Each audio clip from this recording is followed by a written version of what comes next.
And it appears that away we go. Hey guys, how's everybody doing? I'm so happy that you're here. My name is Max, and this Max Rants, we're going to go back into reading from The Darkening, a book by Rob and Laura Petrie. The subtitle is How Racial Politics Have Damaged the American Way of Life. Well, we've had some marvelous insights into this book. Some controversial, but you know what? I've not been able to disprove any of it yet. So here we go, chapter 22. The mass media serves a new master. And China picks up where Russia left off.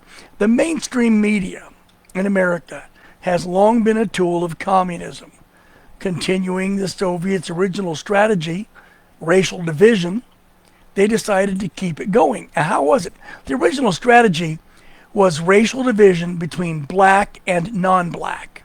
They kept it simple. Two races in America, Negro, non-Negro.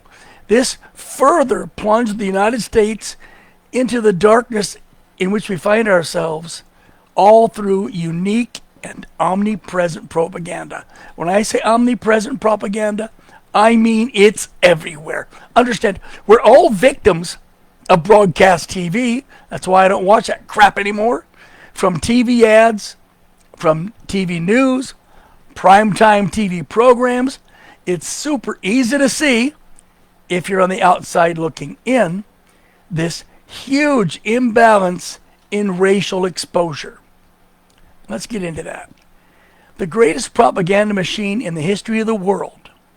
Oh, I'd say it has two headquarters, America's West Coast and East Coast, where all the big commies live. Their combined power has steered America into numerous wars and conflicts, and it's always been for profit. You know, nothing can compare with the evil potential of American communist propaganda. In fact, the biggest victims of this effort would be the American people. And we are victims. If you don't feel like it, you better wake up and smell the coffee.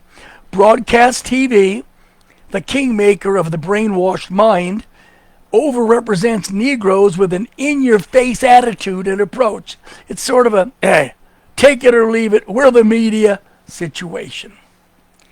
To some extent, it's done by depicting mixed-race couples whenever and wherever possible. I mean, these guys will even destroy the continuity of an ad if they think that they can shoehorn in a salt and pepper couple. Any ads they can possibly do it, and they do it.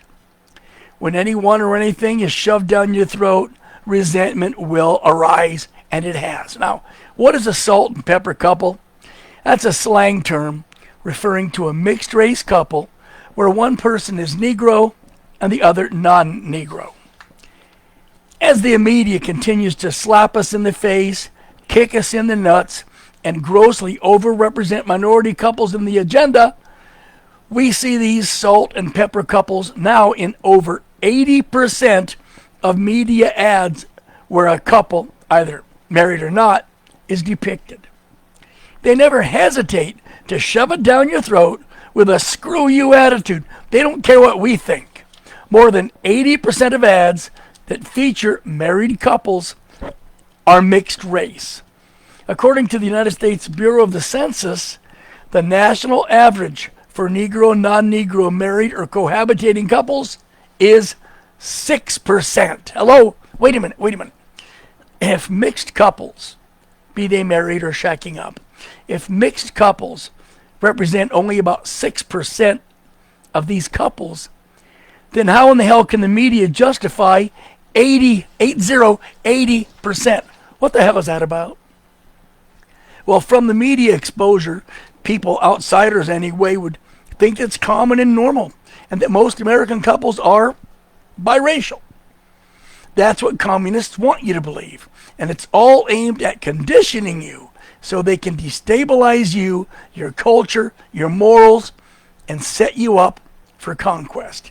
Remember that a house divided cannot stand.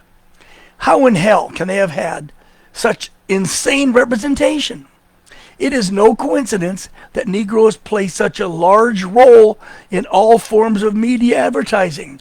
Baby, this is not a coincidence.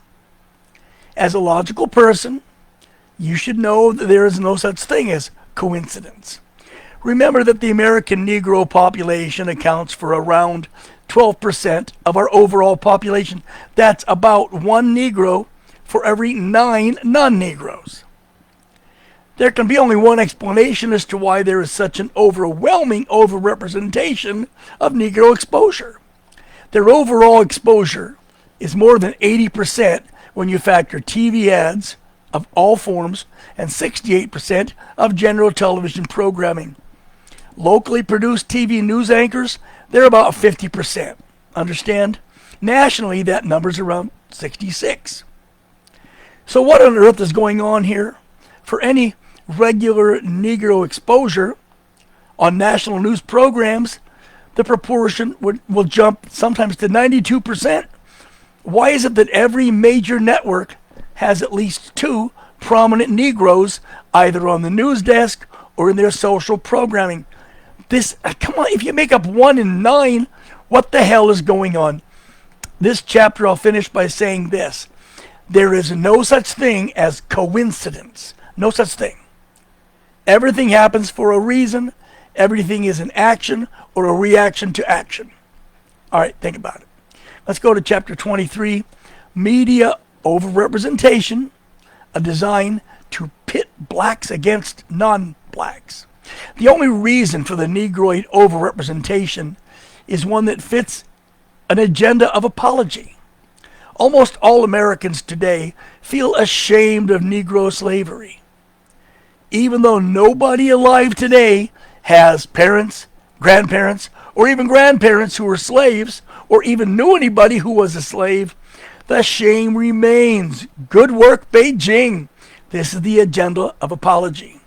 Why is it, if you will, that they're demanding financial reparations from people who never had slaves to pay people who never were slaves, often in states where there never was slavery? Come on, does it sound stupid? It really is. The combined propaganda machines of Moscow and later Beijing have done their job with amazing results, overwhelming success. Just over half of Americans surveyed today support paying some form of financial restitution to Negroes. Come on! In their guilt, they're eager to proffer financial restitution as an apology for slavery that took place nearly 200 years ago. How many American Negroes could possibly trace, let alone verify, any bloodline connection to slavery? The answer is a big fat none. Hell, nearly 68% of them can't even tell who their father is. That's a statistic. Look it up. It's a fact. Once government agencies have decided to pay reparations, then the road to anarchy will have been paved. Typically, such idiocy in government knows no end. And those Negroes who get paid off, they'll spend it and they'll come back for more and more and more.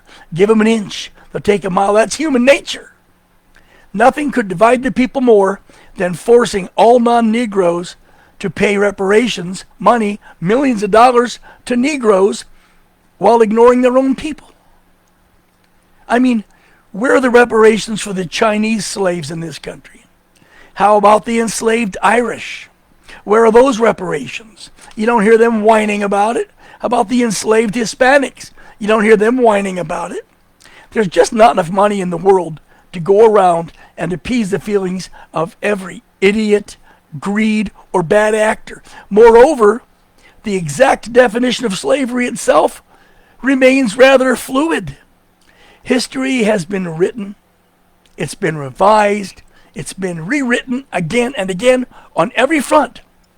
Those of us who can remember back far enough to use the 1960s, let's say, or earlier, can see just how far we have fallen. We recognize that the darkening of this country has been the communists' most effective tool in their ongoing quest for domination from within. They know that nobody could attack our shores and win. But if they break us up and set us against each other, they can win by war in proxy. A proxy war. I mean, it would be like Wiggers fighting white people. It would be like Negroes teaming up in actual military action. Yeah, like that's going to happen. Anyway, we may know that a house divided cannot stand, but we just don't seem to believe it. Well, believe it, people. What I'm reading in the book says a lot. It says a lot. Makes a hell of a lot of sense. A house divided cannot stand.